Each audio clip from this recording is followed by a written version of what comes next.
The deed hit the table between them like a gunshot. Fannie Cooper stared at the folded paper, her fingers hovering just above it, her breath caught somewhere between her ribs and her throat.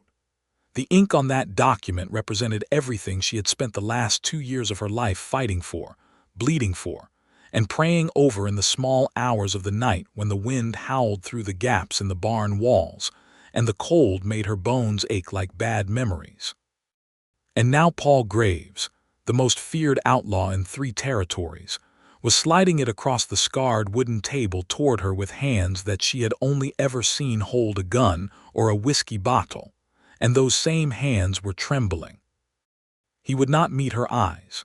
"Take it," he said, and his voice was gravel and smoke and something raw underneath that she had never heard from him before. "Take it. You earned it more than I ever did." The lantern on the table threw orange shadows across his jaw, across the scar that ran from his left ear down to his chin, across the lines that years of living hard had carved into a face that had once, she suspected, been capable of something softer. Outside, the wind was picking up over the Nevada flats, and she could hear the distant sound of horses, which meant the men who had been hunting Paul Graves for the better part of 3 years were getting closer. "Paul," she said. "Do not argue with me, Fannie." He pushed the deed closer. "I have made my decision." She looked down at the paper. The name on the deed, the name of the rightful owner of the Copper Ridge land grant, had been changed. It was her name now, Fannie Cooper, handwritten in Paul Graves's careful, surprising script, witnessed and notarized, legally binding, transferring everything he had left in this world into her possession. The betrayal she had expected from him, the trap she had been half-braced for since the day she had walked into his life, the dark past she had known would eventually rise up between them like floodwater. None of it had come in the form she had predicted. What had come instead was this, a sacrifice so complete it hollowed her out. The sound of the horses was getting louder.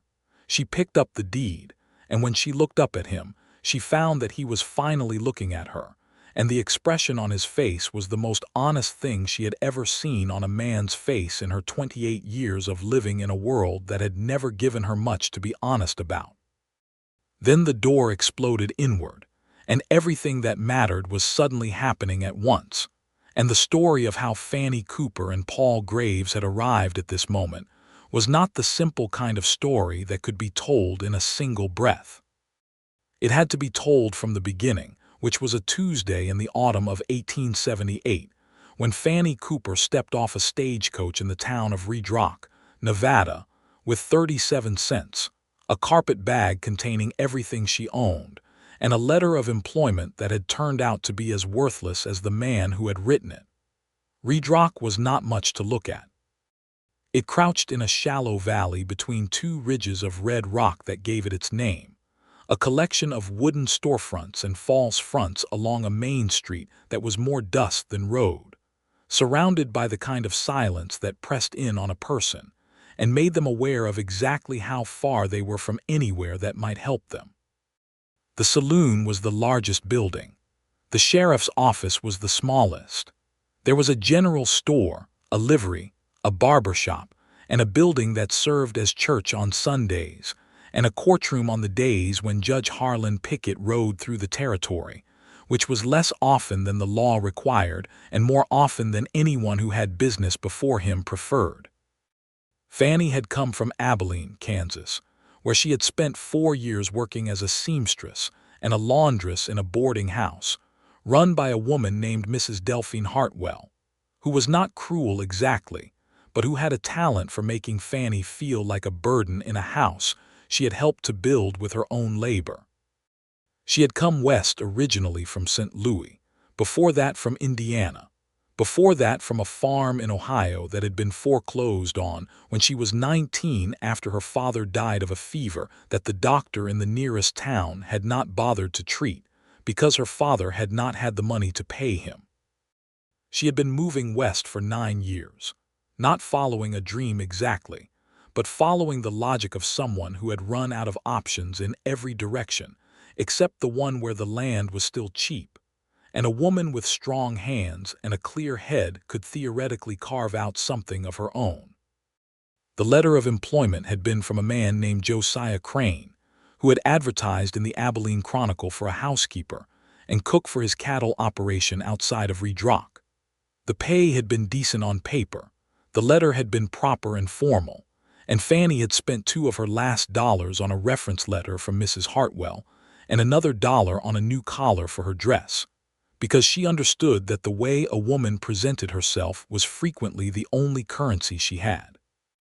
Josiah Crane, she discovered when she arrived in Redrock and presented herself at the address on the letter, had died of a heart attack 6 weeks earlier. His son, a young man of 22 named Clement Crane, had no interest in hiring a housekeeper, having already made arrangements to sell the ranch and move to San Francisco, and he looked at Fannie with the particular kind of helpless sympathy that was worse than dismissal, because it made her feel like a problem rather than a person. She stood in the Redrock street with her carpet bag at her feet and 37 cents in her pocket and took stock of the situation with the practical clarity that 9 years of being on her own had given her. She needed work. She needed a place to sleep. She needed, above everything else, not to panic. The first 2 she could find. The third was a matter of will, and Fannie Cooper had more will than most people suspected when they looked at her, because she was not especially large and her face was open and pleasant rather than hard, and people had a habit of underestimating what was going on behind pleasant faces. She walked into the general store owned by a man named Eli Birch, who was tall and thin and wore his suspenders too tight, and she asked him directly if he knew of anyone in Redrock or the surrounding area who needed reliable help. Eli Birch looked at her over his spectacles and told her that the only person in the county with a working ranch who might need help was a man she did not want to work for. "Who is that?" she asked. Eli Birch hesitated in the way people hesitate when they are not sure how much truth to dispense at once. "Goes by the name of Graves," he said finally. "Paul Graves. Has a spread about 12 miles south of here out toward the canyon country, keeps to himself. People who know the territory give his land a wide passage." "Why?" Fannie asked. Eli Birch looked at her for a moment, then said, "Because Paul Graves is the kind of man that trouble follows, or maybe precedes. Hard to say which comes first with him." She spent that night in the hayloft of the livery, having negotiated 3 nights of sleeping space in exchange for mending a large quantity of horse blankets that the liveryman, a weather-beaten Irishman named Connolly, had let accumulate in a sorry state. She ate a meal of bread and salt beef that she purchased with 12 of her 37 cents, and she lay in the hay in the dark and listened to the sounds of Redrock settling into its nighttime rhythms, and she thought about Paul Graves.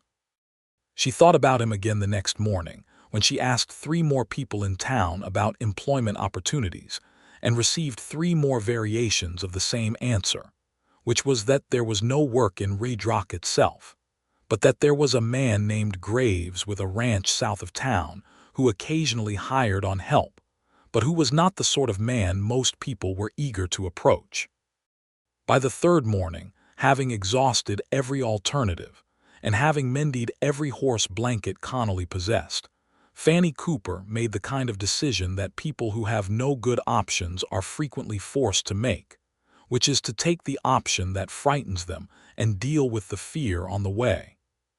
She borrowed a horse from Connolly in exchange for a promise to mend his winter coat when she had money to buy thread, packed her carpet bag behind the saddle, and rode south out of Redrock toward the canyon country. The landscape changed dramatically as she moved away from town. The red rock ridges gave way to deeper formations, sandstone buttes and narrow gorges and stretches of high desert that were beautiful in the way that dangerous things are frequently beautiful, all blazing color and absolute indifference. She passed through a stand of juniper trees that smelled of something clean and sharp, and then the land opened up again into a long flat valley, and at the far end of that valley she could see a ranch. It was not what she had expected, which was a rundown operation consistent with the outlaw reputation that seemed to attach to Paul Graves wherever his name was mentioned. The fences were in good repair. The barn was solid. The house was modest but not poor. A low adobe structure with a covered porch along the front, and a kitchen garden that showed evidence of having been tended, though it had been allowed to go somewhat to pieces in recent weeks. A windmill turned steadily in the afternoon breeze, and the water tank beneath it was full. A man came out of the barn when she rode into the yard. She had expected many things from a man described by the people of Redrock in the careful, warning tones they reserved for dangerous subjects. She had expected him to be large in the way that threatens. She had expected a hard face, a dismissive manner, the particular posture of a man who has decided that other people are problems to be managed. Paul Graves was all of those things, and he was also something she had not expected. He was perhaps 33 or 34 years old, not much taller than average, but built with the density of someone who had spent years working rather than posturing, broad shoulders and forearms that spoke of actual labor rather than performed strength. His hair was dark and needed cutting. He had several days of beard that had not yet decided if it was growing or just happening. The scar along his jaw was more visible up close than she had imagined from Eli Birch's vague warnings, a clean white line that bisected the dark stubble. His eyes, when he finally looked directly at her, were a very particular shade of gray that she had no word for immediately, the color of storm clouds reflected in still water. He did not say hello. He looked at her horse, at her carpet bag, at her face in that order with the methodical assessment of a man who was evaluating a potential threat rather than greeting a visitor. "You are lost," he said. It was not a question. "I am not," she said. "I am looking for Paul Graves." The gray eyes did not change expression. "You found him. My name is Fannie Cooper. I have come from Redrock. I am looking for work." The silence that followed was the kind that had weight to it. Paul Graves looked at her for a long moment with an expression that was not unfriendly exactly, but was very, very careful, the way a man looks at something that might be what it appears to be but might also be something else entirely. "Who sent you?" he asked. "Nobody sent me," she said. "I came on my own. I was told you sometimes hire help. I can cook, keep a house, tend a garden, mend, sew, and do anything else that wants doing. I am not asking for charity.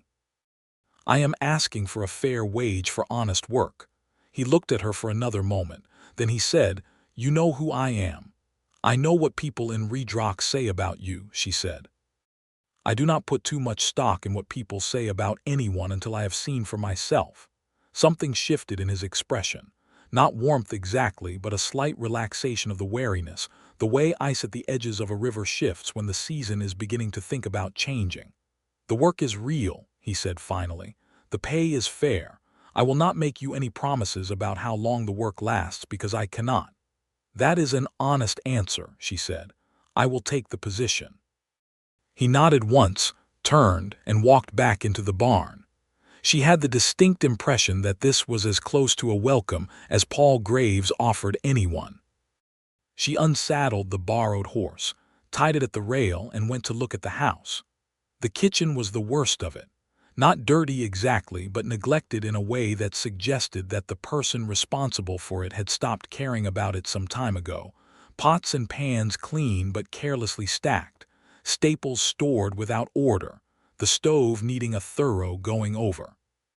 She found flour, dried beans, salt pork, coffee, and a single jar of what appeared to be preserved peaches so old that she declined to open it. There was a garden out back with the remains of what had been, at some point in the recent past, a respectable kitchen garden, the tomato plants dead, the squash vines tangled and brown, but the root vegetables, turnips and carrots and a few parsnips, still viable beneath the neglected soil. She got to work. By the time Paul Graves came in from whatever he had been doing in the barn, she had the stove burning properly, a pot of beans and salt pork on for the evening, and she had dug up enough root vegetables for the week. He stood in the doorway of the kitchen and looked at the room for a moment with an expression she could not read. "Eat in an hour," she said, without looking up from the beans she was sorting. He said nothing. He went out again. He came in at the hour she had named, and she put food in front of him, and he ate it with the focused attention of a man who has been feeding himself without interest in the task and has suddenly been reminded that food is something that can have flavor in it. She ate across the table from him because she was hungry and there was no reason not to, and they did not speak during the meal, which suited her fine because she was thinking. She was thinking about the fact that the ranch, though well-maintained in its physical structures, showed signs of a very particular kind of disorder that was not financial. The fences were good. The barn was solid. But the house had the feeling of a place where a person was present but not inhabiting, the way a body can be in a room while the mind is somewhere else entirely. She was thinking about the look on his face when she had told him she did not put stock in what people said. She was thinking about the deed she had noticed on the desk in the small room that served as his office, a document she had not been able to read from a distance but that had a government seal on it, and a name at the top that was not Paul Graves. She filed these observations away and said nothing. After 3 days, a rhythm established itself. She rose early, started the stove, put coffee on, began whatever needed beginning in the kitchen or the garden or the house. He rose later, took his coffee outside to the porch, and stood looking at the valley for a stretch of time that she came to understand was not idleness but something closer to vigilance. Then he went to work on the ranch, repairing, maintaining, tending the small herd of cattle that were the visible operation of the property. They ate together morning and evening without ceremony. They spoke when speech was necessary. On the 4th day, she found him trying to restitch a piece of harness with hands that were too large and too accustomed to other kinds of work to do it well, the leather puckering under his clumsy stitching. She sat down across from him at the workbench without asking, took the harness and began to restitch it properly. He watched her hands for a moment. "You did not need to do that," he said. "I know," she said. "I am doing it anyway." He watched her work for another moment and then, unexpectedly, he said, "Where did you come from before Redrock?" She told him briefly, Abilene, St. Louis, Indiana, Ohio. He listened without interrupting, which was a quality she had not anticipated finding in him. "Why do you keep moving west?" he asked when she finished. She did not look up from the harness. "Because the further west you go, the more room there is," she said. "Room for things to be different than they were." The silence after that felt different from the silences before it, less like a door closed and more like a door that has not yet decided which way it wants to swing. "What is this land?" she asked because the deed had been on her mind and she was not a person who left things on her mind long without addressing them. "Who owned it before you?" His hands on the workbench went still. "What makes you think someone owned it before me?" "The deed on your desk has a name on it that is not yours," she said simply. "I saw the edge of it when I was cleaning." He looked at her for a long moment. She met his gaze with the steady openness that was her natural expression, and she watched him work through some internal deliberation, and then something in him apparently decided to tell the truth, because the truth is what came out. "My brother's name," he said. "Cole Graves." This was his land. He filed the grant in 1874 when the territory was opened, worked it for 2 years. He stopped. "What happened to him?" she asked quietly. "He died," Paul Graves said, and his voice had something in it that was not grief exactly, because grief implies that the loss is still new and this loss was clearly old enough to have become part of the landscape of him. 3 years ago, he was shot." "I am sorry," she said. "The man who shot him is named Victor Hale," he said, and the name came out of him with a quality that she recognized as the kind of contained fury that burns longer than the open kind. "Victor Hale has a land operation east of the canyon. He wants this grant. Cole would not sell. Cole is dead, and Hale is currently using every legal and illegal method available to him to have the deed transferred to his name, because he has the county assessor in his pocket and 2 lawyers in Carson City who know how to make documents say things that serve his purposes." She finished restitching the harness and laid it down. "So the deed is in your brother's name," she said.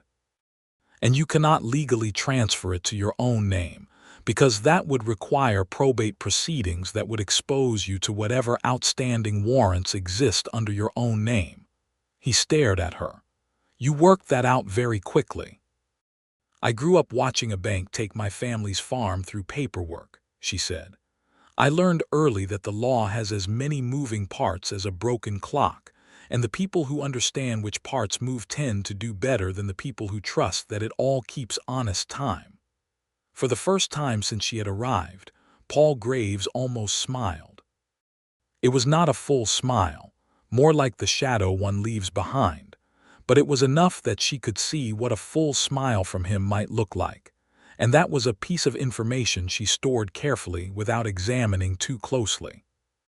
She learned more over the following 2 weeks, not all at once, but in the way that information surfaces in a place where two people are living and working in close proximity, and the natural pressure of shared days loosens what would otherwise stay sealed. Paul Graves had ridden with a gang in the years before he came to Redrock. Not the sensational kind of outlaw gang that newspapers wrote up into romance, but the practical, grinding kind that robbed stages and mining payrolls, and did the work of men who had decided that the legal economy had nothing for them.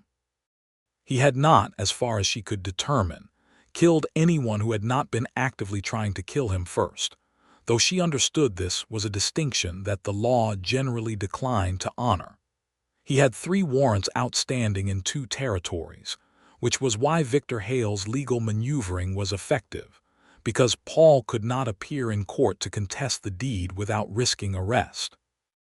Cole Graves had been the better of the 2 of them, which Paul said with the flat certainty of a man reciting facts, not seeking sympathy.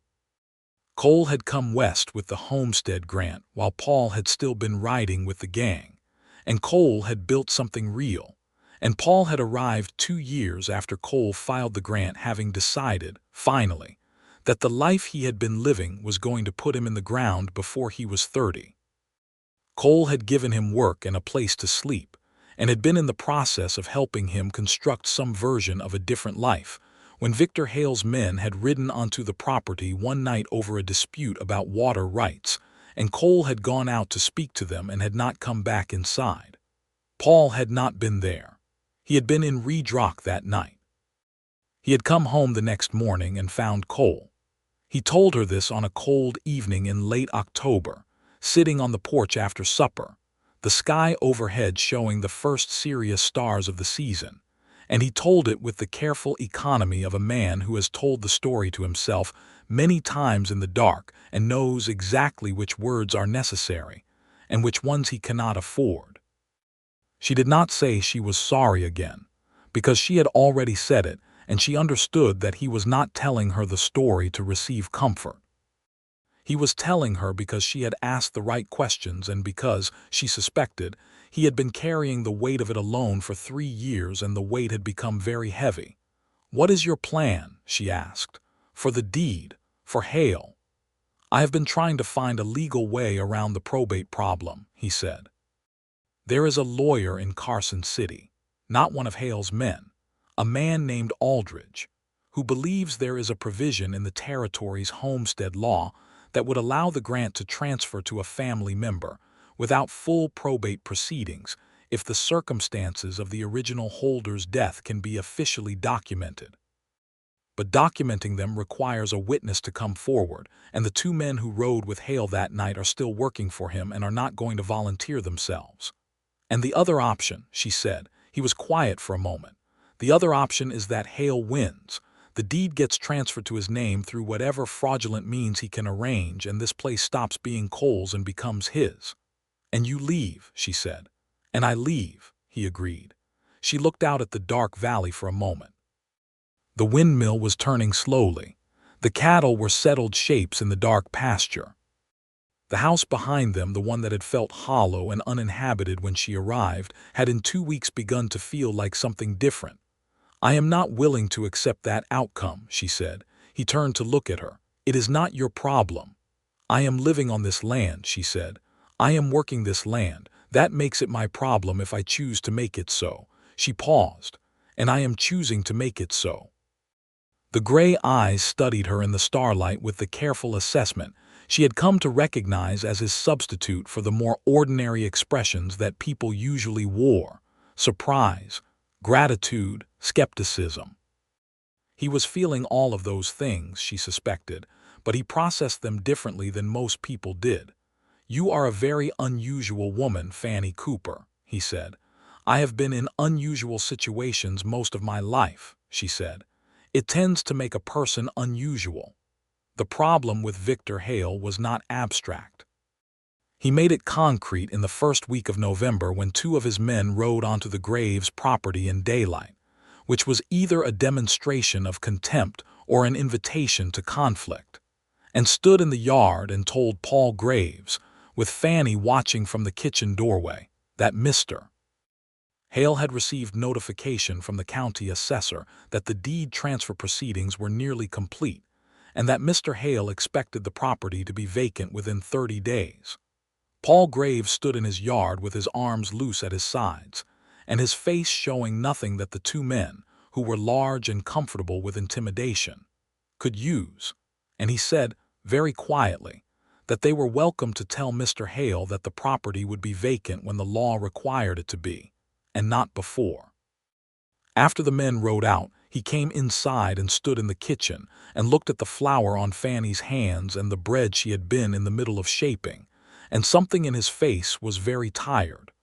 30 days is not enough time for Aldridge to work through the legal channel, he said. Then we need another channel, she said, and went back to the bread. The other channel turned out to be considerably more complicated than she had initially imagined, and it began with a conversation she had in Redrock at the end of that same week when she rode in to purchase supplies. She had been thinking about what Paul had told her regarding the two witnesses, the men who had ridden with Hale that night, and she had been doing what she did with all problems, which was to examine them from every possible angle until an angle that had not been obvious before became visible. The two men who had ridden with Hale were not going to come forward voluntarily. But there might be someone who had seen them that night, someone who had no loyalty to Hale and no reason to protect him, someone who might not even understand that what they had seen was significant. In Redrock, over the course of a carefully casual afternoon of purchasing supplies and having conversations with the ordinary sociability that she had always found useful in extracting information from people who did not realize they were providing it, she learned two things. The first was that a woman named Hetty Bates, who ran a small eating establishment on the south end of Redrock's Main Street, had been closing up her place on the night Cole Graves died, and had seen two riders moving fast through the south end of town in the direction of the Canyon country, at an hour consistent with the time of Cole's death. The second was that Hetty Bates did not like Victor Hale, for reasons that were personal and predated the Graves situation, and that she had never been asked by anyone about what she had seen that night. Fannie had supper at Hetty Bates's establishment, and over the course of the meal established a connection with Hetty that was genuine, because Fannie was not capable of false connection and had no patience for it, and Hetty Bates was a woman of 60 who had outlasted 2 husbands and a business failure, and a move across 3 territories, and recognized quality in another person immediately. By the end of the meal, Hetty Bates had agreed to speak to a lawyer named Aldridge if someone could arrange for him to come to Redrock and take her statement in an official capacity.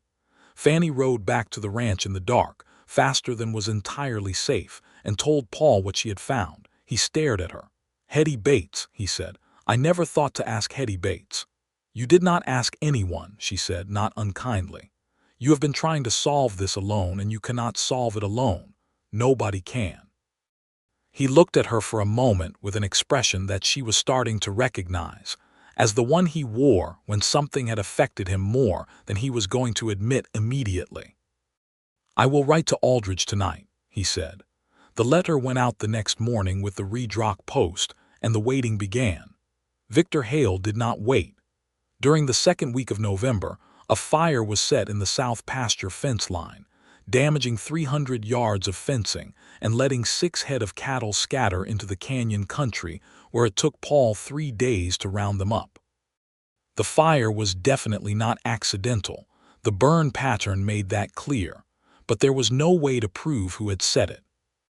Then one of Paul's horses, a good bay gelding that was the best working animal on the property, went lame after showing signs of having been ridden hard and put away wet in the night, suggesting someone had taken it out and run it and returned it without Paul's knowledge. Then a man came to the door of the house one morning when Paul was out checking the north fence line. A thin man with a town face and clean boots that had never worked a day in their lives, and he presented himself as an agent from the county assessor's office and told Fannie that he was there to conduct an inventory of the property's improvements in preparation for the deed transfer. Fannie looked at the man's papers carefully. She had taught herself to read property documents years ago for exactly this kind of situation, and what she saw in his papers told her several things. First, the inventory he was proposing to conduct was 3 steps ahead of where the deed transfer process should legally be. Second, the signature on the authorization was not entirely right. Third, the man's hands were not the hands of a county official who spent his days at a desk, but were the hands of someone who worked outdoors. "I need you to come back with the original assessor's seal on your authorization," she said pleasantly. "This seal is a reproduction. Anyone can see that if they look carefully. I am sure it is an error in the office and not anything worse, so I will not be reporting it today, but when you return, please ensure you have the correct documentation." The man looked at her with the particular blankness of someone who has been caught doing something they did not expect to be caught doing, and then he left, and she stood in the doorway watching him ride away, and felt the particular cold clarity that comes when you understand that the opposition has decided to stop being patient. When Paul came home that evening and she told him, he sat down at the kitchen table and put his hands flat on the surface and looked at them for a moment.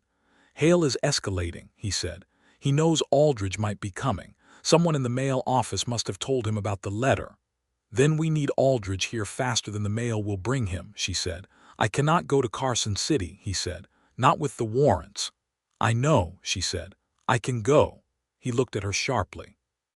"That is 3 days' travel each way in November. The weather is not stable." "The weather is frequently not stable," she said. "That does not stop people from traveling in it when they need to. Fannie." He said her name, just her name, and the way he said it had something in it that was different from the way he usually spoke, a quality of concern that was not professional or practical but personal, and they both noticed it at the same moment. She held his gaze for a second longer than was purely practical. "I am going," she said. "You cannot, so I will. I will take the documents you have for Aldridge, and Hetty Bates's written statement, and I will bring him back with me, or I will bring whatever he needs from you in order to proceed." He was quiet for a moment, and she could see him working through the conflict between the part of him that needed the help and the part that had spent years doing everything alone, because dependence on other people had a way of turning into exposure. "All right," he said finally. She left the next morning before dawn, with the documents wrapped in oilcloth inside her carpet bag, and enough food for 4 days and a good horse that Paul had saddled himself. And when she rode out of the yard in the gray pre-dawn light, she turned once to look back, and he was standing on the porch watching her go, his arms crossed against the cold, his face impossible to read at that distance, but his posture carrying something that felt like worry. The ride to Carson City took 3 days, as he had predicted, and the weather was difficult, a November that was testing the patience of anyone who needed to travel. She arrived cold and stiff and covered in trail dust, and found the office of Aldridge and Associates in a building on Carson City's main commercial street. Thomas Aldridge was a small man of about 50, with a precise manner, and eyeglasses that he wore low on his nose and peered over rather than through, which gave him the aspect of someone always slightly suspicious of what they were looking at. He listened to Fannie's account of the situation with these eyes trained on a point slightly above her head and his fingers steepled in front of him. And when she finished, he said nothing for a long moment. Then he said, "The provision I identified in the Territorial Homestead Code is real, and it applies here. With a credible witness account placing Hale's men at the scene of Cole Graves's death, I can file an application for expedited deed transfer on the basis that the original holder's death resulted from an action directly related to his ownership of the property, which triggers a protective clause in the homestead regulations that most county assessors do not know exists." "Can you do this in time?" she asked. "It will be close," he said. "Hale has friends in the assessor's office which you clearly already know. But the territorial court supersedes the county assessor's authority in homestead matters, and if I can file in the territorial court before Hale completes his fraudulent transfer, I can stop it." He looked at her over his glasses. "What is your interest in this matter, Miss Cooper? You are not family to either Graves." "I am working that ranch," she said. "I am invested in it not being stolen." He looked at her for another moment. "I will come to Redrock," he said. "I need 2 days to prepare the filings. I will leave in 2 days." She spent those 2 days in Carson City and used them well, asking questions in the Territorial Records Office that gave her a clearer picture of the legal landscape Paul was navigating, and what she found in those records was both useful and disturbing. The warrants against Paul Graves were real, and one of them was serious, a charge of armed robbery from 1875 in Utah Territory. But she also found, in a separate file, a letter from a marshal in Utah Territory, indicating that the primary witness against Paul Graves in the 1875 matter had subsequently admitted to providing false testimony in exchange for a reduced sentence on his own charges. The letter had been filed but never acted upon, which meant there was a potential path toward getting the 1875 warrant dismissed that no one had apparently pursued. She copied the relevant information carefully and tucked it in with Aldridge's documents. The ride back was harder than the ride there, a cold front having moved in that turned the wind sharp and unfriendly, and she arrived back at the ranch on the evening of the 6th day since her departure, half frozen and exhausted, with Aldridge riding behind her on a hired horse that he managed with the cautious dignity of a man more accustomed to a carriage. Paul was in the yard when she rode in, and he came toward her quickly, which was the fastest she had ever seen him move for a purpose that was not directly related to a physical threat, and he took the horse's bridle and looked up at her with an expression that was simultaneously relieved and something more complicated. "You are all right," he said. It came out very quietly. "I told you I would be," she said, and swung down from the saddle, and was somewhat surprised to find that her legs were less reliable than she had counted on after 6 days of hard riding, and she stumbled slightly, and his hand was at her elbow before she had completed the stumble. He held her arm for a moment, steadying her, and then his hand dropped but slowly. She stepped back and turned to introduce Aldridge, and if her face was warmer than the cold weather strictly explained, she trusted that in the firelight no one would notice. The next several days were intense and precise, Aldridge working at Paul's desk with the focused efficiency of a man who understood that time was not in abundance, Fannie riding to Redrock to bring Hetty Bates to the ranch to give her formal sworn statement, Paul providing Aldridge with every document he possessed related to Cole's homestead grant and the subsequent events. She also gave Aldridge the information she had found in Carson City about the Utah warrant, and she watched Paul's face when Aldridge explained its significance, which was that if the false testimony could be demonstrated, the 1875 warrant, the most serious one, could be challenged. Paul looked at the papers and then at Fannie, and something moved across his face that she had never seen there before. It was not simply gratitude, which would have been understandable. It was something more undefended than gratitude, the look of a person who has been alone with a problem long enough that they have begun to believe that being alone with it is the only possible condition, and has then discovered that this belief was wrong. "Where did you find this?" he asked. "Territorial Records Office in Carson City," she said. "It was filed but never acted on. Someone should have acted on it. No one did." "Why did you go looking for it?" he asked. "You went to Carson City for the Aldridge matter. The warrant is mine. It is not your problem." She looked at him steadily. "I told you before," she said. "I choose what is my problem." He held her gaze for a moment and then looked away, but not before she had seen the full weight of what was in his face, and it was considerable. Aldridge filed his papers in the territorial court 3 days later, and the following morning Victor Hale arrived at the ranch with 2 men and the thin man from the county assessor's office. And what followed was not a confrontation in the physical sense, but was a confrontation in every other sense. 4 people standing in the yard in the cold November air, Paul and Fannie on one side, Hale and his collection of leverage on the other. Victor Hale was a man of about 50, well-dressed in the way that people who have acquired money in aggressive ways are frequently well-dressed, as though good clothes can retroactively clean the history of how the money was made. He had a broad face and small eyes that were very quick and a manner that was simultaneously casual and calculating. He looked at Paul Graves with the satisfaction of a man who believes he holds all the significant cards. He had not yet learned about Aldridge's filing. "Graves," he said, "I have come to discuss the transfer of this property in a civilized way, one neighbor to another." "You are not my neighbor," Paul said. "You are the man who sent people onto my brother's land to threaten him and who had him killed when he would not be threatened." Hale's face did not change in any obvious way, but something in it sharpened. "That is a serious accusation," he said, "and one that cannot be substantiated, as I am sure you know."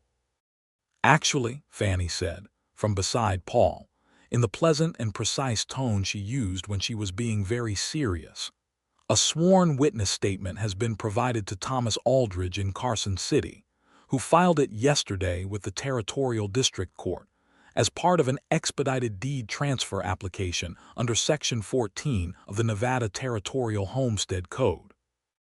The application was accepted. The fraudulent transfer proceeding you have been pursuing through the county assessor's office is now superseded by territorial court jurisdiction." The silence was the most satisfying silence she had experienced in quite some time. Hale looked at her with the particular anger of someone who has been outmaneuvered in a direction they were not watching. Then he looked at Paul. "Who is this woman?" "She works here," Paul said, and his voice had something in it that was not quite a smile but was the ancestor of one. Hale looked between them for a moment, then appeared to calculate something. "This is not finished," he said. "It is moving in that direction," Fannie said pleasantly. Hale rode out. The thin man from the assessor's office rode out behind him with the posture of someone who is relieved to be leaving and hopes never to return. In the yard afterward, Paul looked at Fannie in the winter morning light and said nothing for a moment. Then he said, "You are extraordinary." It was not delivered as a compliment exactly. It was delivered as a fact, the way he delivered most things, flat and certain, which made it, in its way, better than a compliment. "The territorial court still needs to finalize the ruling," she said, because her practical mind was already at the next step. "And the warrant issue is not resolved, but we have time now which we did not have before." "Yes," he said. He was still looking at her. "We have time." The territorial court's ruling came in the second week of December, and it was in their favor. The deed transfer application, by way of the protective clause, was approved, which meant that the title to the Copper Ridge land grant was legally transferred from Cole Graves's name to Paul Graves's name as the surviving family member in circumstances where the original holder's death had been connected to an action motivated by the property itself. Aldridge arrived with the news in person, and that evening Fannie cooked the best meal she had made in months, using a portion of the salt she had been rationing and the last of the preserved apples she had put up in October, and the three of them sat at the table and ate with the particular satisfaction of people who have won a fight that was not supposed to be winnable. After Aldridge left the next morning, Paul and Fannie were alone in the house in the way they had been alone in it for weeks, but the quality of the silence between them had changed. The legal crisis that had structured their days had been resolved, or at least moved far enough in the right direction that the immediate pressure was gone, and without that pressure the space between them was different. She was washing the breakfast dishes on a morning in late December, and he was at the desk looking at the actual deed with his name on it, and she noticed from across the room the way he was holding it, carefully, with both hands, the way a person holds something they cannot quite believe is real. She dried her hands and came to stand near the desk. He looked up at her. "I do not know how to say thank you adequately," he said. "I know that. I have been trying to work out how to say it for weeks, and I cannot find the words that are adequate." "You do not need to find them," she said. "I do," he said, and put the deed down and stood up, and they were suddenly closer than they usually were in the small room, close enough that she could see the detail of the scar on his jaw and the gray of his eyes, which she had come to understand was not a single color but several, shifting with the light. "I need you to know that what you did, what you have been doing since you came here, I have not had anyone do that. Not since Cole, not since before Cole." She looked up at him. Her heart was doing something that she was fairly certain it was not supposed to do in a professional context, but she had long since admitted to herself that what was happening between her and Paul Graves had moved well outside the category of professional. "I came here looking for work," she said, "and I found it. And somewhere in the middle of doing it, I found something else that I was not looking for, which tends to be how the things that matter most seem to arrive." He was very still. "Fannie," he said, and her name in his mouth at that moment was not the careful, slightly formal thing it had been when they were navigating legal crises. It was something else entirely. "I know," she said. "I know all your reasons and all the practical complications and all the things that make it sensible to be cautious. I know all of them." "And," he said, "and I am telling you anyway," she said, "because I believe in being honest about important things, and this has become an important thing." The silence that followed was 3 seconds long and felt longer than that, and then he reached out and touched her face with one hand, very gently, with the hand that she had watched tend fences and rope cattle, and hold a gun at men who had tried to drive him off his own land. And he touched her face as though she were something that could break, which was so at odds with everything she knew about the way he did most things that it undid her more completely than the firmest grip would have. "I have been trying not to think about it," he said quietly. "I am not a man in a situation that is fair to bring someone into. I have been in unfair situations my entire life," she said. "Let me decide for myself which ones I choose." He kissed her then, or she kissed him, the exact sequence being something neither of them could have reported accurately afterward, and it was not the kind of kiss that asks a question, but the kind that acknowledges an answer that has been obvious for some time. After Christmas, which they spent quietly on the ranch with a fire that Fannie made sure was the best fire the fireplace had seen in years, the Utah warrant situation began to move. Aldridge, who had taken the false testimony information and sent it to a contact in Salt Lake City, received a response in early January confirming that the marshal's office in Utah Territory was willing to reopen the question of Paul's 1875 case, given the new information about the witness's recanted testimony. The process took 3 more months, and they were not easy months. There were 2 more attempts by Hale's men to create problems on the property, one involving a fence cut that let the cattle drift in a direction that required 2 hard days of riding to correct, and one involving a forged letter sent to the county sheriff, claiming that Paul Graves had been engaged in recent criminal activity.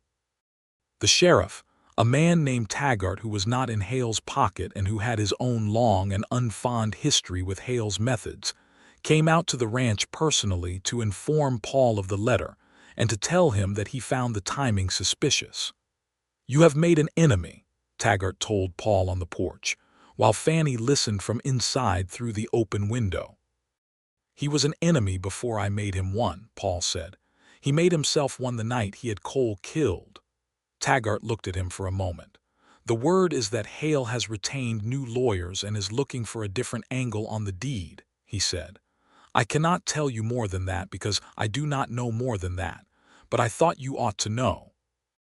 After Taggart left, Paul came inside and leaned against the kitchen doorframe with his arms crossed and looked at Fannie with the particular expression he wore when he was working something through and had not yet arrived at a conclusion.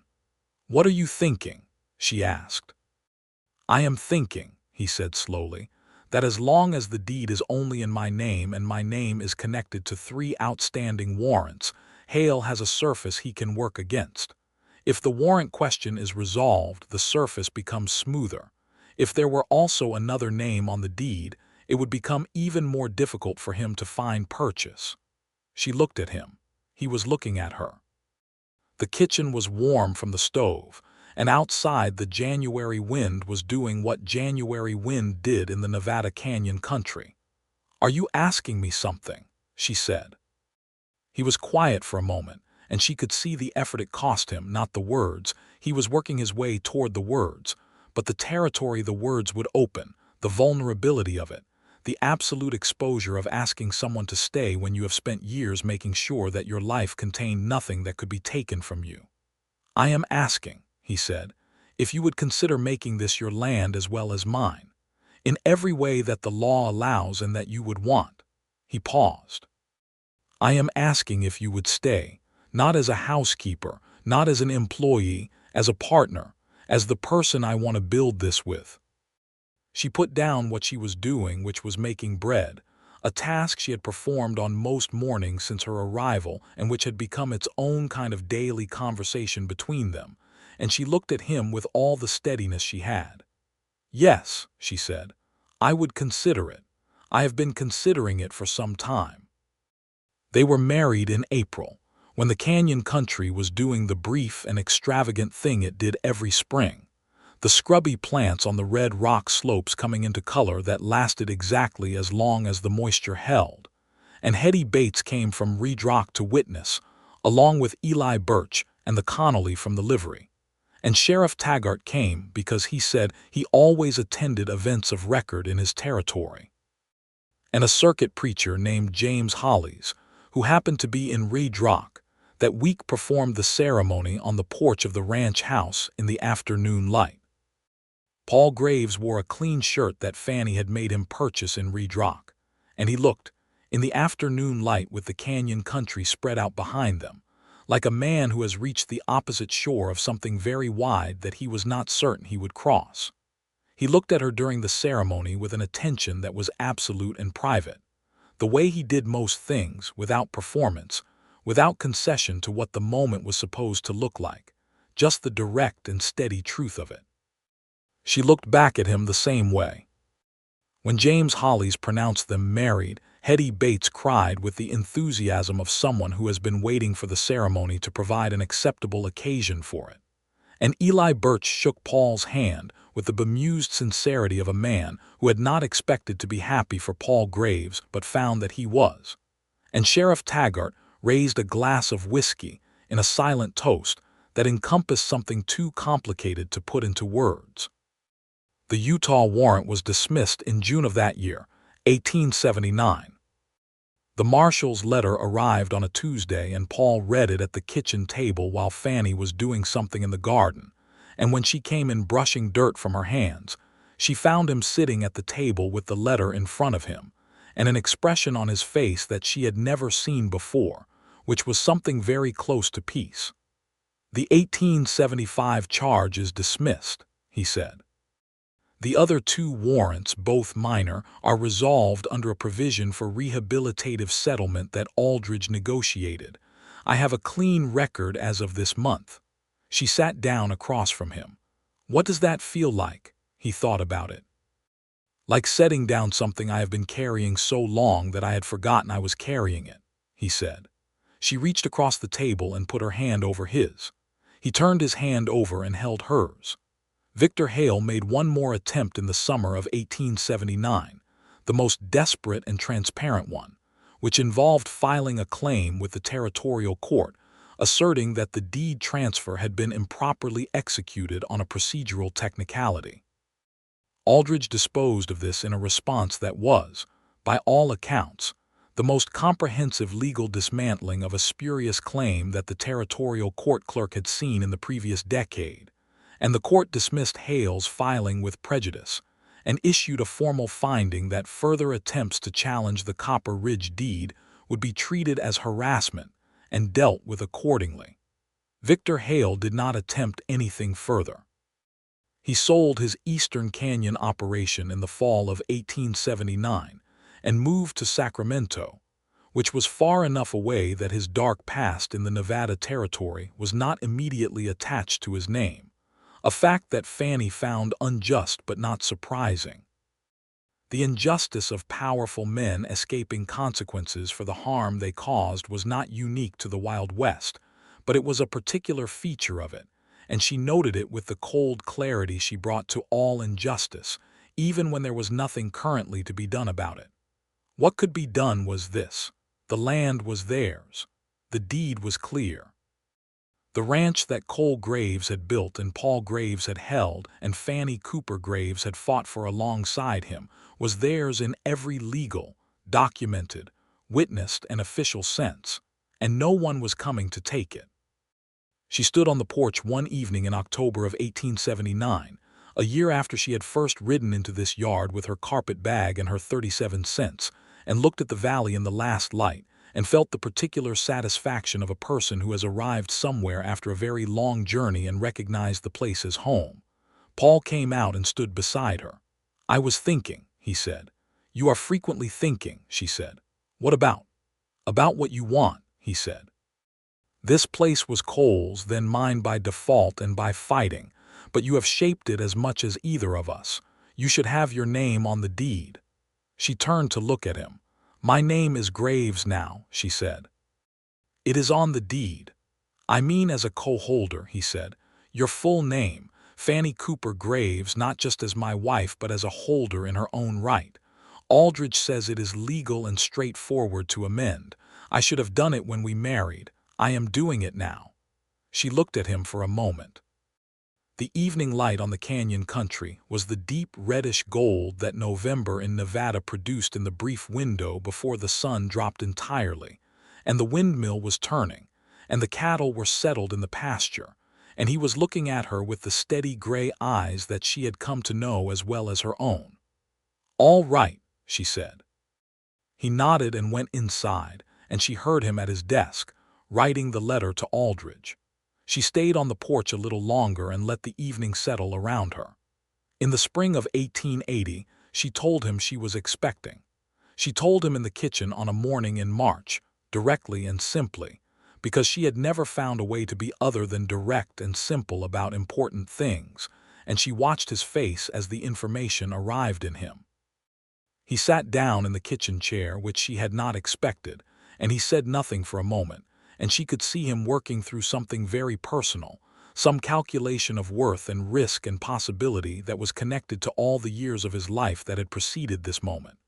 Then he looked up at her and said, "Are you well?"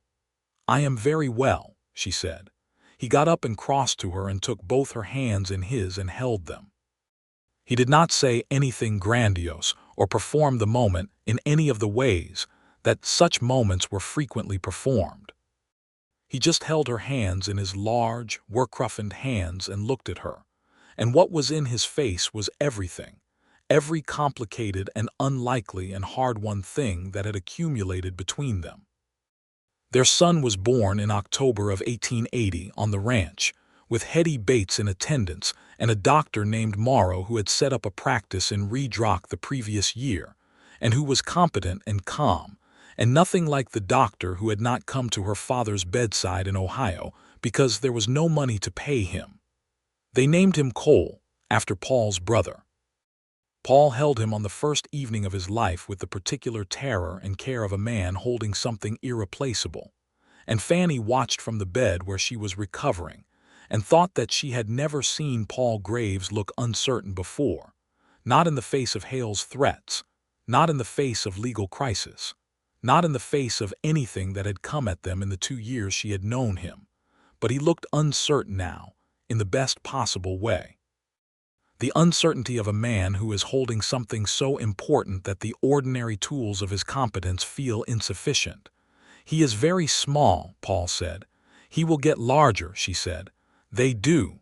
He looked up at her. "You are all right?"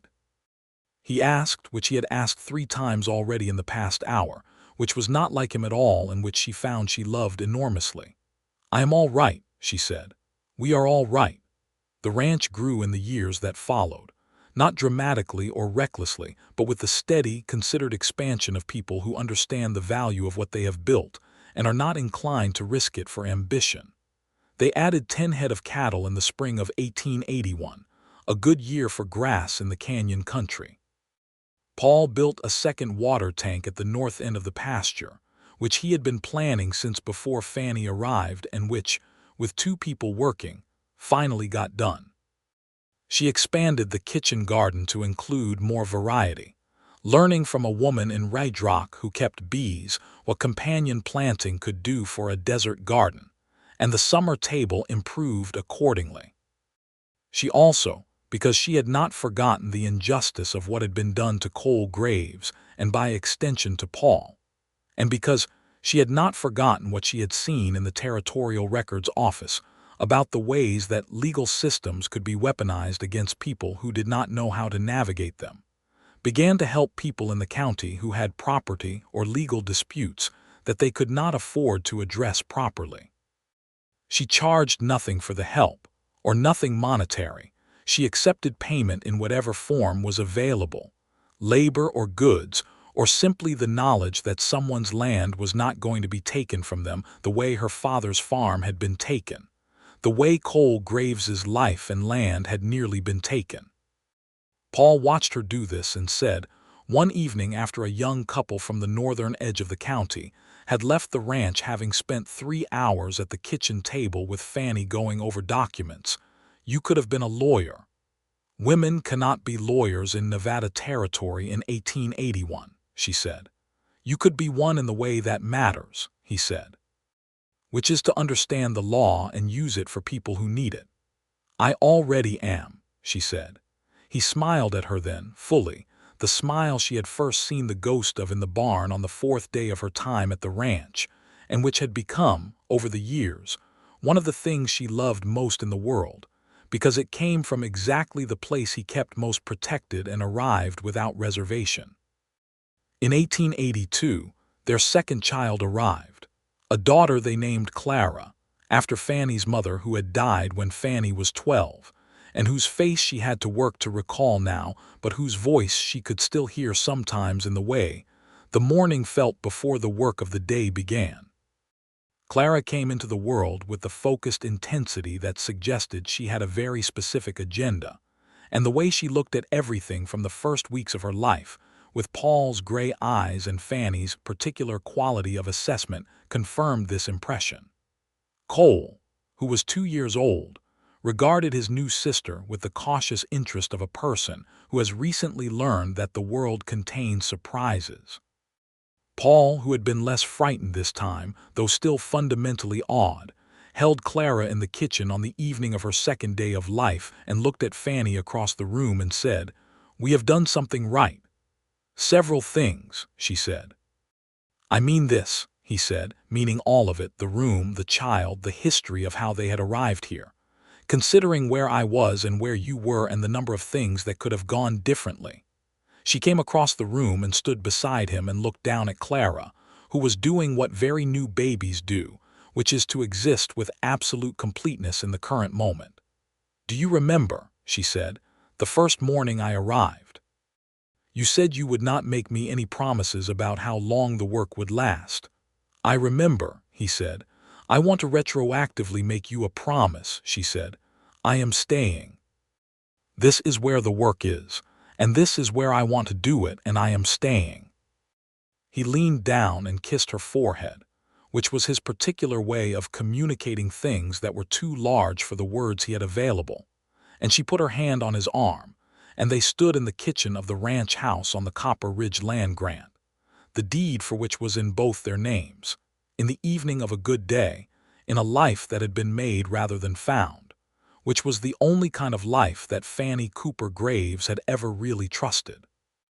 What she had not told him yet, what she was saving for the morning over coffee when the light was good and the moment was quiet, was that there was every reason to believe that Clara would have company within the year. She had decided this was good news, and she was right. Now they returned to that night, the night the door burst open and everything hung in the balance, because a story that begins at its most urgent moment owes its listener the full truth of what that moment contained. The deed was in Fannie's hand when Sheriff Taggart and 2 deputies came through the door, not Hale's men, as she had feared in the split second of the door opening, but Taggart himself, with his hat pulled down against the wind and his expression carrying the focused urgency of a man who has ridden 12 miles through a November night to deliver information that could not wait. "Graves," Taggart said, looking between them, taking in the deed on the table, the lantern, the two of them facing each other in the small room. "I have news from Carson City." Paul straightened. "What news?" "Victor Hale died in Sacramento 3 days ago," Taggart said. "Cardiac event, according to the report. His estate is in litigation, and his lawyers have filed a claim against every property he ever contested, trying to recover assets on behalf of the estate. They are moving fast, which is what lawyers do when there is money at stake. I came to warn you." Fannie looked at the deed in her hand, at Paul's face, at Taggart standing in the doorway with the Nevada night cold behind him. "They cannot win," she said. "The deed transfer is fully adjudicated and recorded in the territorial court. A posthumous estate claim has no grounds against a court-recorded deed." Taggart looked at her. "I know that," he said. "I came because I thought you ought to know they are trying." Paul said, "Thank you, Taggart."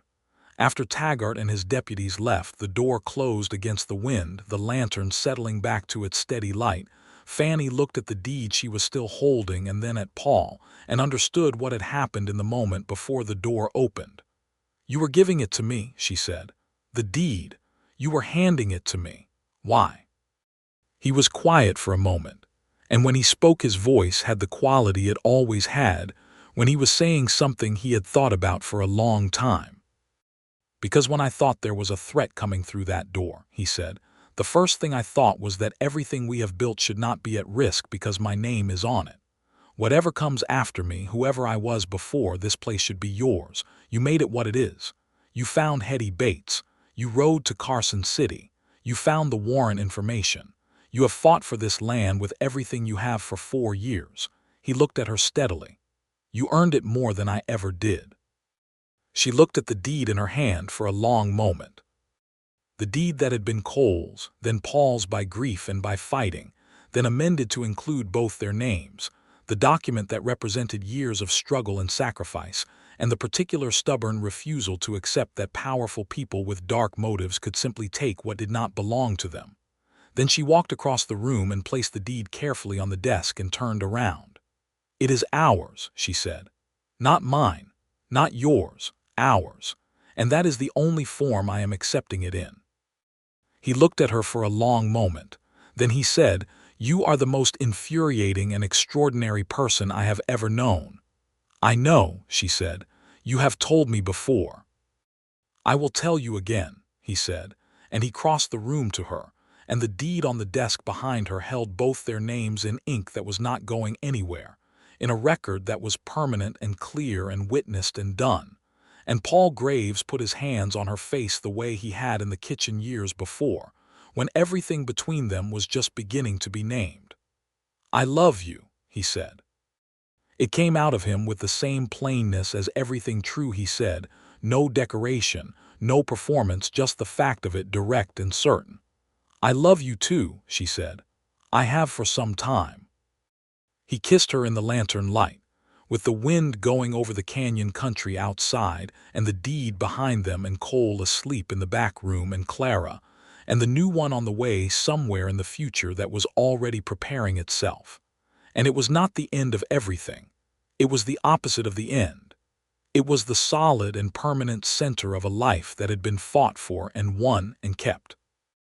In the spring of 1883, their third child was born, a boy they named James, after the circuit preacher who had married them, who had died the previous autumn at a very old age in a town 2 territories east, and who had told them on their wedding day that the best marriages he had witnessed were the ones that had been built on something real, not on proximity or convenience or the fear of being alone, but on genuine choosing, genuine seeing of one person by another.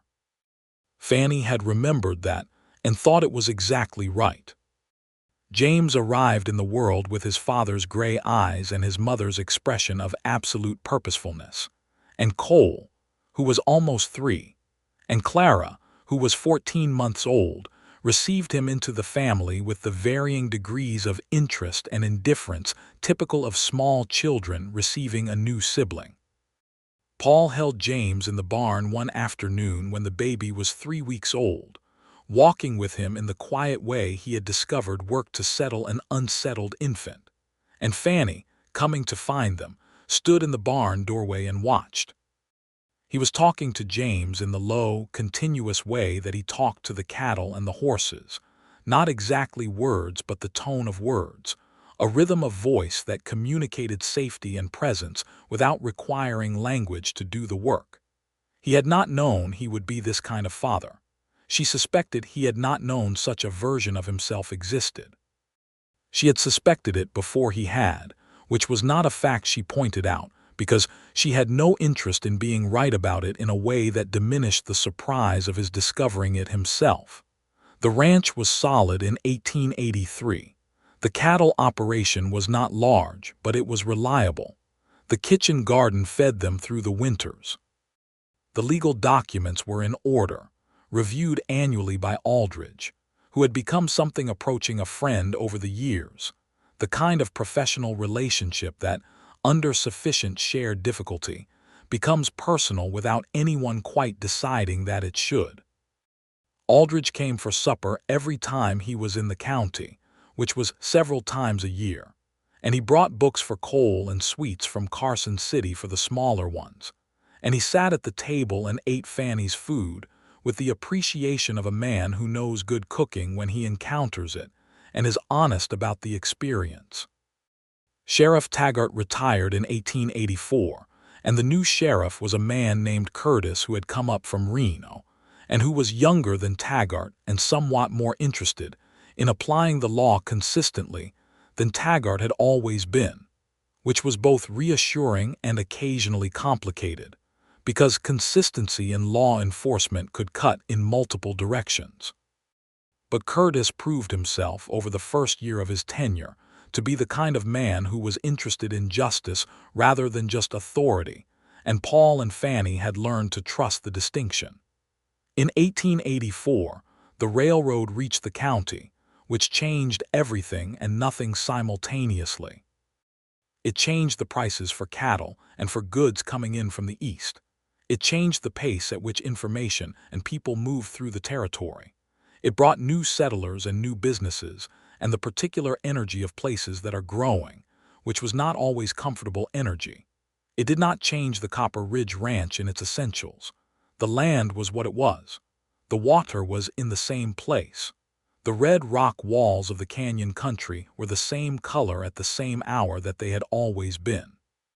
The windmill turned, the kitchen garden produced, the cattle grazed.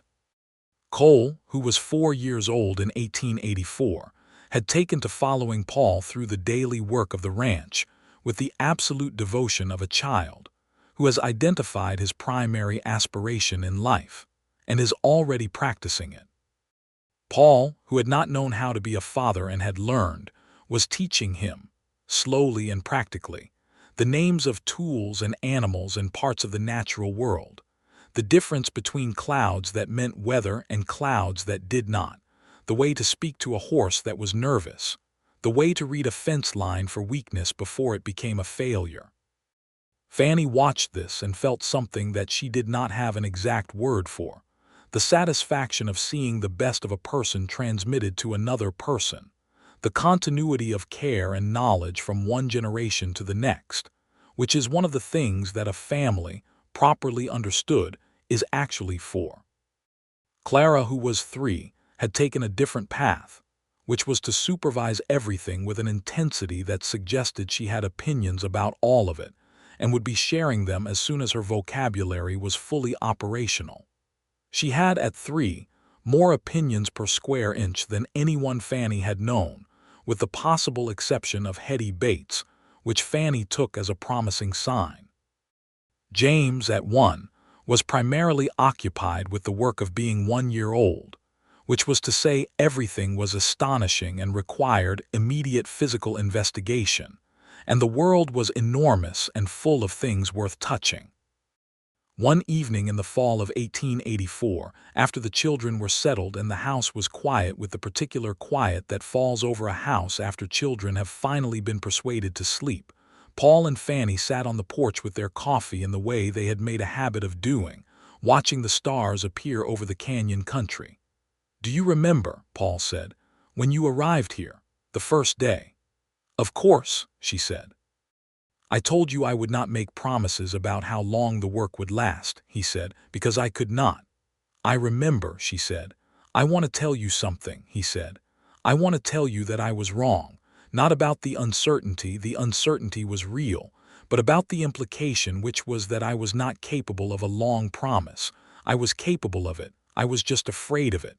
She looked at him. The stars were very clear over the canyon country and the air had the sharp, clean quality of high desert in autumn. "You have been making long promises for 6 years," she said. "Every day." "I know," he said. "I am telling you that I intend to keep making them, for however long is given." He looked at her with the gray eyes that she knew as well as her own face in the mirror, the eyes she had seen in 3 of their children, the eyes that were never uncomplicated but were always honest. "That is the promise I want to make, not for a year or a specific term, just continuing. This." She reached over and took his hand.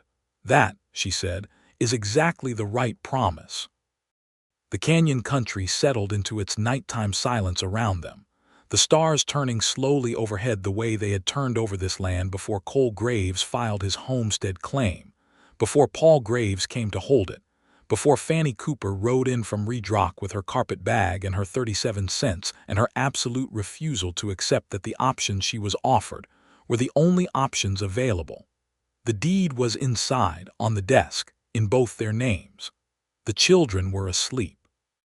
The land was theirs and they were the land's, in the practical, daily, unremarkable and completely extraordinary way that belonging works when it is real. They sat on the porch until the cold drove them inside, which was not for some time, because neither of them was particularly inclined to hurry through the good moments. The good moments, they had both learned, were the point, not the crisis and the fighting and the legal battles and the dark past and the secrets and the betrayal and the ultimate sacrifice, though all of those had been real and necessary and had shaped the people they had become. The point was this: the porch and the coffee and the stars and the hand in hand and the knowledge, solid as red rock, that they were in the right place with the right person, and the work that lay ahead was the kind of work that was worth doing. That was what Fannie Cooper Graves had come west looking for, 9 years before she found it, and it was what Paul Graves had almost given up on finding in the years when he was carrying the warrants and the grief and the weight of Cole's death alone. They had found it together, which was the only way it could have been found.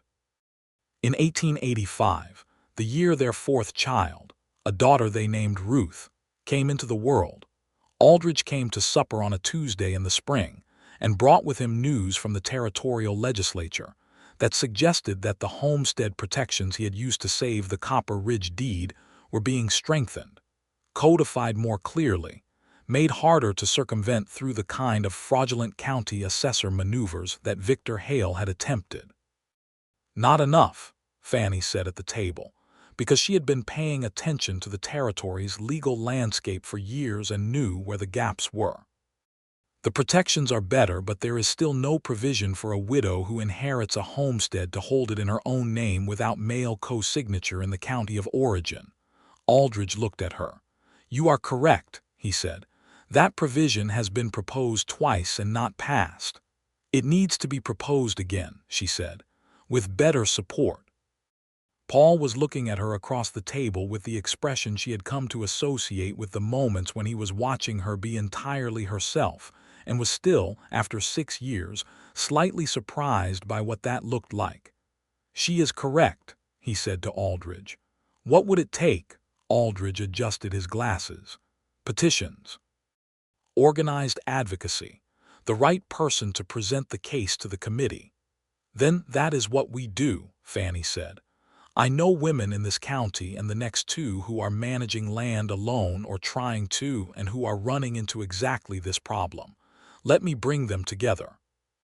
And she did, because she had always done the things she said she would do, and she did not stop doing them simply because the immediate crisis was past, because injustice was not something that resolved itself when the personal emergency was over.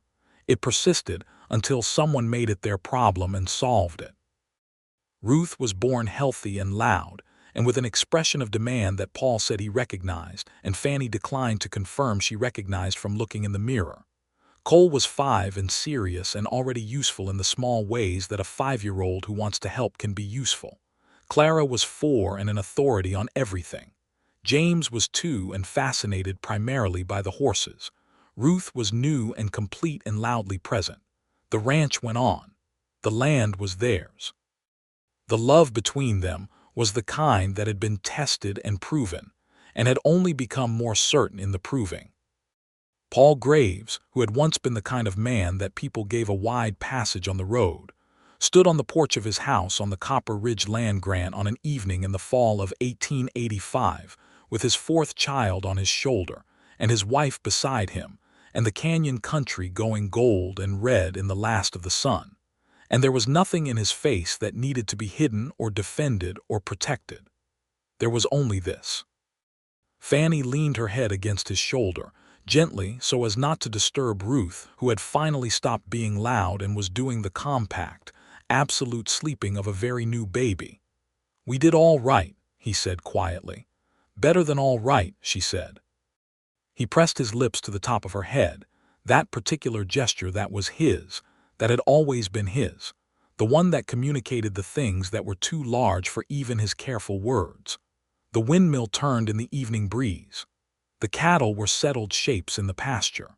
The stars were beginning to show themselves at the edges of the darkening sky, the same stars that had turned over this land for all the years before them and would turn over it for all the years after. The deed was inside, on the desk, in both their names, in ink that was not going anywhere. Fannie Cooper Graves was home.